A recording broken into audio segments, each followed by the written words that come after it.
been a minute. It's really nice to see you, bro. You too, man. Look at those beautiful bricks behind you. Look at the foundation of music that's stacked up behind you. Look at those cassettes. I'm so jealous. You with that? Are you kidding? I've been online trying to find cassettes. You know how hard it is even to find? Well, yes, you do, because you have a collection. It's really challenging to find cassettes now.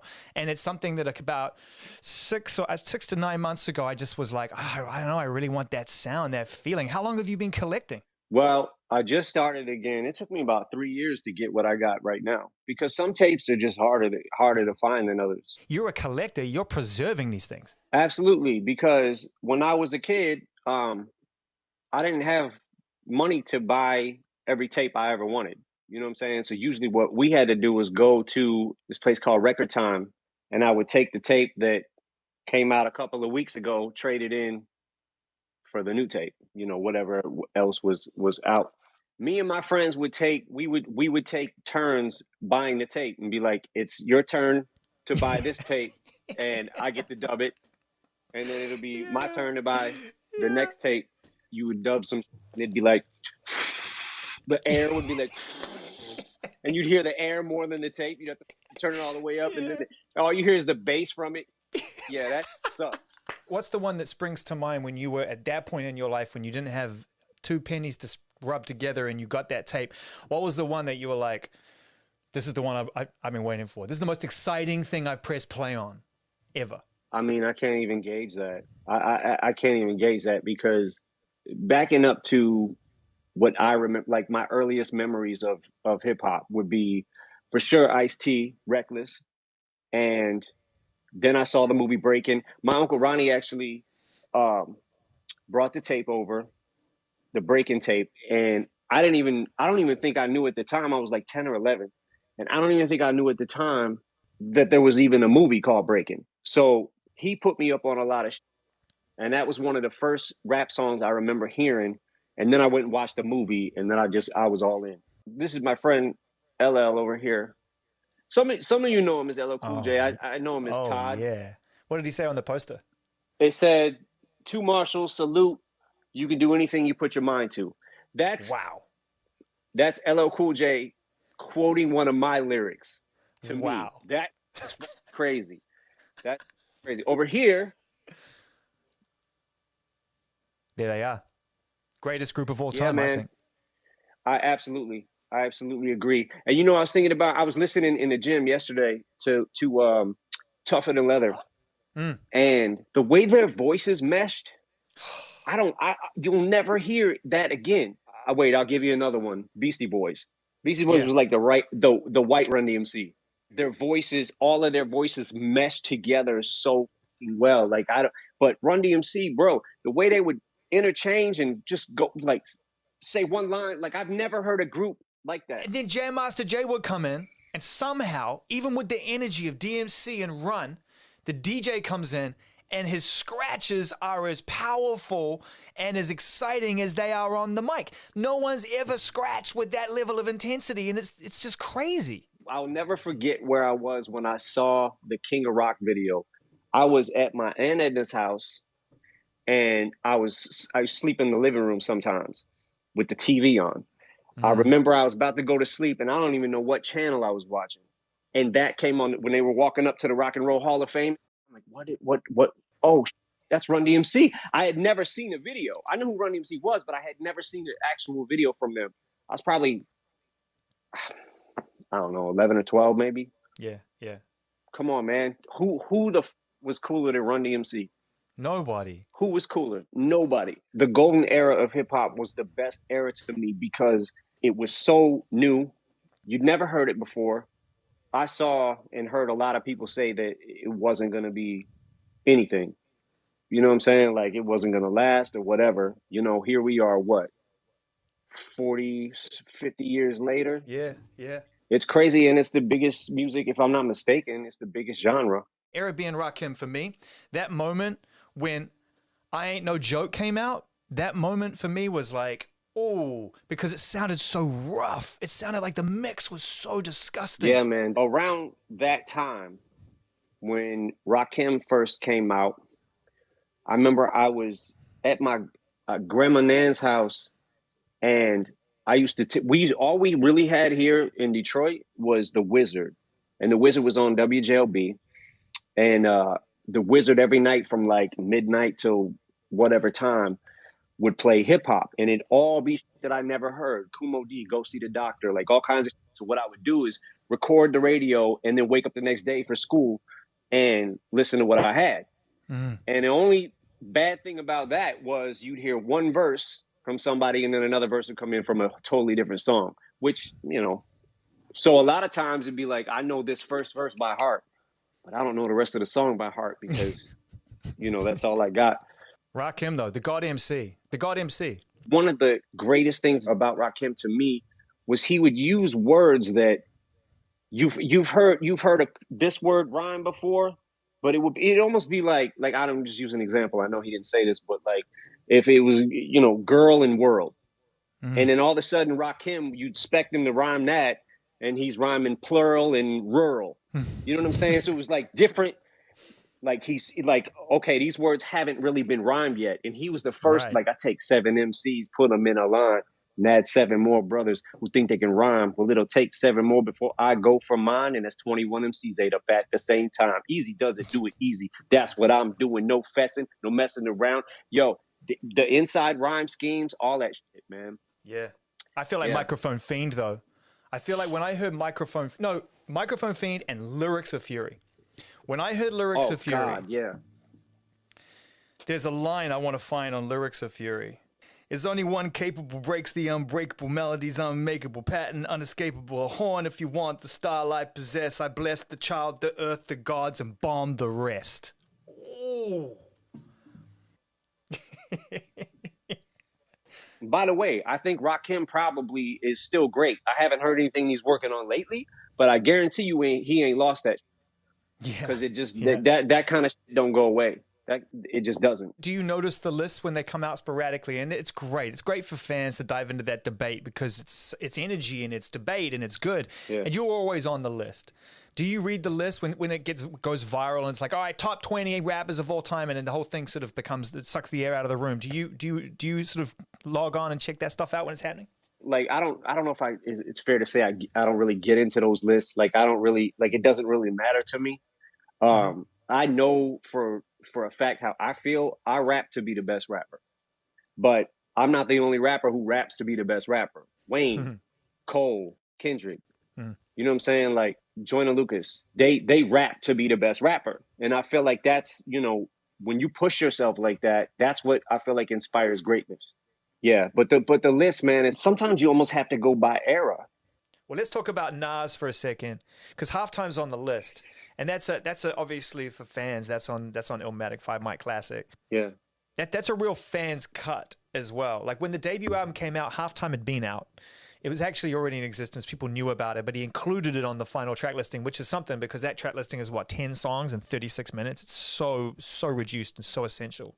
Why did you choose Halftime? And as someone who kind of, I guess, grew up being a fan of Nas before you were a contemporary of Nas's, what is it about him that you loved as a fan before you got to know him as the artist? There's too many moments that he had for me to even be able to count them. One of the reasons that I picked Halftime, though, is because there's some rhyme schemes on there that most rappers to this day probably can't do. And that's one of the things that has made Nas so great over his career. Like when he, because when I blast the herb, that's my word. I be slaying them fast, doing this, that, and the third. But chill past the entree and let's lay a back up at John Jay and hit a matinee. He was rhyming entire sentences. And I'm like, what the is this? You know what I'm saying? Like, yo, Illmatic, I can't even, I mean, you know, everybody knows that is a classic, essential album. Yeah. I don't know where you place that in hip hop, but it's got to be at the top. I think that I've been inspired by so many rappers. It taught me different flow patterns, different schemes you could do. And then when you start finding your own that you feel like haven't been done yet, that's when it becomes fun. By the way, Pete Davidson did a good job, man. You got to hand it to him. He flipped that. Yeah, man. Yeah, I remember they sent me the lyrics to it. And I was reading them on paper, and I was like, "Oh, I don't know if this is going to be that good." And then the way when he said it, Yeah. like I was like, holy, like he said it so good that he sold every single thing. And you can't. First of all, everybody's raps look terrible on paper, right? Because you don't necessarily know unless you're a rapper yourself. You don't necessarily know where, even if you are, you don't know where they're Yeah. going to hit the beat at, what Yeah. pocket they're Yeah. going to choose. Yeah, and he was in an ill pocket. Like he was like he was kind of going like, and he go a little faster, and then he kind of slow down, like so you could catch what he just said. And he had your intensity as well. I love that you were looking at it through your fingers just like the rest of us were, because it's like that song is it's become this iconic moment for you, but it's like millions and millions and millions and millions and millions and millions of people love that song. And so when you're going to bring it into a comedy environment, it's such a powerful story. You're like, oh no, Mr. Pete, no, what are you doing? But he kept your intensity. That's the thing. Yeah, his delivery was for sure really on point because it was not what I expected when I saw it. I was like, man, this is actually really good. The whole thing was great. Let me put something to you. That wall behind you, right? That's an exercise of manifestation. Like every one of those cassettes that you wanted to own, that you knew you already loved, but you didn't have the money to own them, that just continued to feed your ambition and your desire to make your voice heard, right? To add value, to be a part of it, to be a part of it. And then you go through that list and you've met a lot of people on that wall. Now that we're in fan mode, and it's just you and me talking as fans of music, do you have moments where it just privately it just blows your mind? Like I know how proud you are of that LL Cool J poster. It just blows your mind that you've met so many people on that wall of tapes behind you that you were just a fan of, you know? Yeah, I mean, LL, like I met him at a Foot Locker. What? Yeah, when I was doing my shopping for the album cover, for the first album cover, the Slim Shady LP. Yeah. And he was just standing in there by himself, right?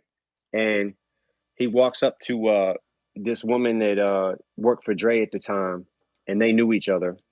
So they were like, "Hey, what up?" And I'm standing. I don't even know what to do. You know what I'm saying? Like I'm like, how do I not play myself in front of one of my favorite rappers of all time? How do I got to figure this out? And he quoted one of my lyrics to I forgot what song it was. Oh, he said, how can I be white? I don't even exist." Wow.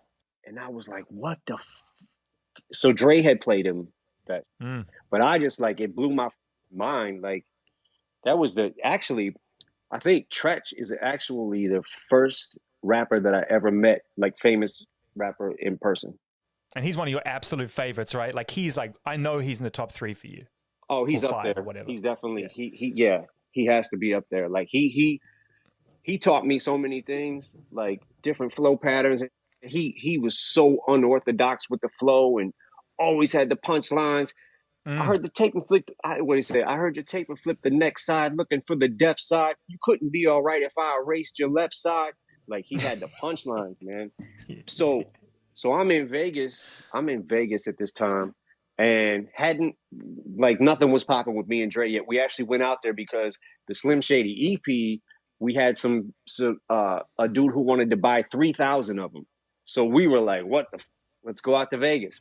We end up in this flea market.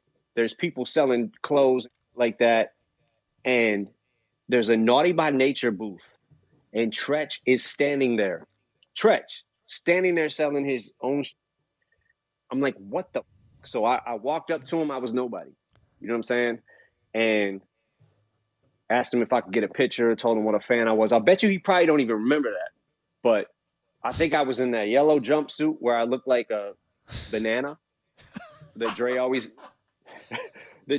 makes fun of. But it was a clothing company that was just starting out, and they knew I was just starting out, and they gave me an outfit. They gave me a sweatsuit. Man, Wow, I I wore gotta that watch those 6 out of 7 endorsements. days. You Yeah, learned a man. valuable lesson that day. You gotta watch those endorsements. They'll get you. Yeah, man.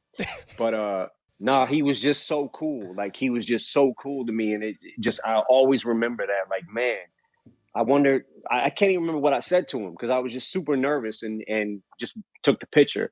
But I don't know if I got a chance to tell him what a fan I was or am still. You know what I'm saying? Like, so I don't remember what I said to him, but probably was some dumb. Finish it with one more. Let's do one more. How about Apache. I don't know if you remember the song with Lakim Shabazz. That's another Yes. underrated MC. Lakim Yeah. Shabazz. Flavor And Unit. yeah. So 1, 2, 3. 1 mother 2 mother 3. Apache was like, tell me, is this some type of tournament? I'll cut your head off and use it as a Christmas tree ornament. Come and give me your test. Whoever claims to be the best leaves with a 40 below footprint on their chest.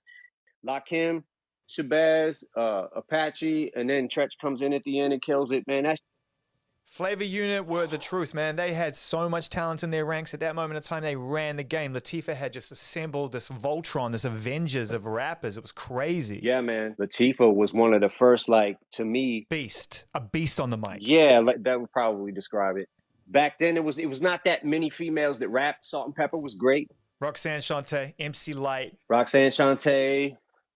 I have that here. I probably have pretty much every tape you could think of. Oh, here's real Roxanne. Roxanne Shante. Here's another one.